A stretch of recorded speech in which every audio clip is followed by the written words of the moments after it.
Pagkatapos ng ating lechon, maskara ng baboy, ay dito naman tayo sa roasted chicken. Magpiprepare muna ako ng marinade.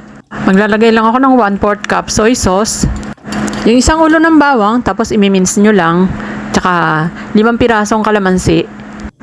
Pipigayin lang natin ito at dadagdagan ko rin ng 2 tablespoon na oyster sauce, 2 tablespoon ketchup, tsaka lang natin haluin. Mag-add din ako ng 1/3 cup pineapple juice at nanguha ko ng lemongrass doon sa aking bakuran. Kukuhanin ko lang itong pinaka stem at tsaka ko didikdikin. At pagkatapos ay pipirisin ko yan or lalamutakin ko dito sa ating marinade para lumabas yung lasa. Maglalagay din ako ng 1 teaspoon magic sarap, 1 teaspoon pamintang durog at saka 1/3 cup ng pineapple juice. Mag-grate ako ng ginger, maliit lang ito. And 1 teaspoon garlic powder at saka ko haluin mabuti. Mas mainam yan pag hindi mo muna hinihalo sa chicken kasi matitikman mo siya. At dahil medyo matabang, mag-a-add ako ng half teaspoon na salt. Tsaka ko lang haluin hanggang sa matunaw yung salt. At meron akong 1.5 kilogram na manok. Malinis na yan at ilalagay ko na dito sa aking marinade.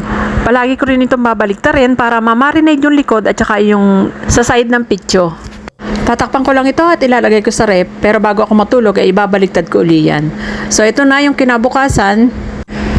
Kukuhanin ko na to at lalagyan ko kasi ito ng laman sa loob. So ire-ready ko na to para sa pagro-roast na aking chicken. Maglalagay ako sa cavity nito ng isang buong bawang pero hatiin ko yan sa gitna. Then half ng lemon at saka itong lemongrass.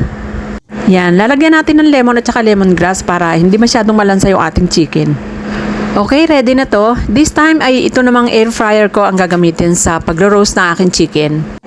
Kung oven naman ang gagamitin nyo, ay pareho lang siya ng temperature. Iseset lang natin ito sa 190 degree, tapos 30 minutes, dahil yan lang naman ang maximum nyan. Tsaka ko na lang uli iseset mamaya. So pagkatapos ng 30 minutes, bibilingin ko lang ito or babaliktarin. Medyo sunog ang kulay niya sa tingin nyo dahil nga meron siyang soy sauce at saka yung pineapple juice. Okay, this time ay iseset ko lang to ng 15 minutes para magkaroon lang ng kulay yung chicken. Pagkatapos ng 15 minutes ay kukunin ko to dahil babalutin ko ng aluminum foil dahil kung hindi ay masusunog na ng tuluyan yan. Pero hindi luto yung loob. Okay, babalutin ko lang yan at saka ko uli babalik. And then iseset ko uli yan sa 30 minutes. Pero 190 degree pa rin yung temperature niyan. At pagkaraan ng 30 minutes, ayan, hanguin na natin. Luto na to, pero hayaan lang nating ma-rest muna ng mga 20 minutes bago natin i-cut. I-check ko muna. Ang bango. I-check ko lang baka may tumatagas na parang may dugo-dugo pa ay hindi pa yung luto, so ibabalik natin. Okay, lutong-luto na at sobrang lambot ng laman yan. So bali total cooking time niyan ay 1 hour and 15 minutes sa 1.5 kilogram. Okay, enjoy and thank you for watching.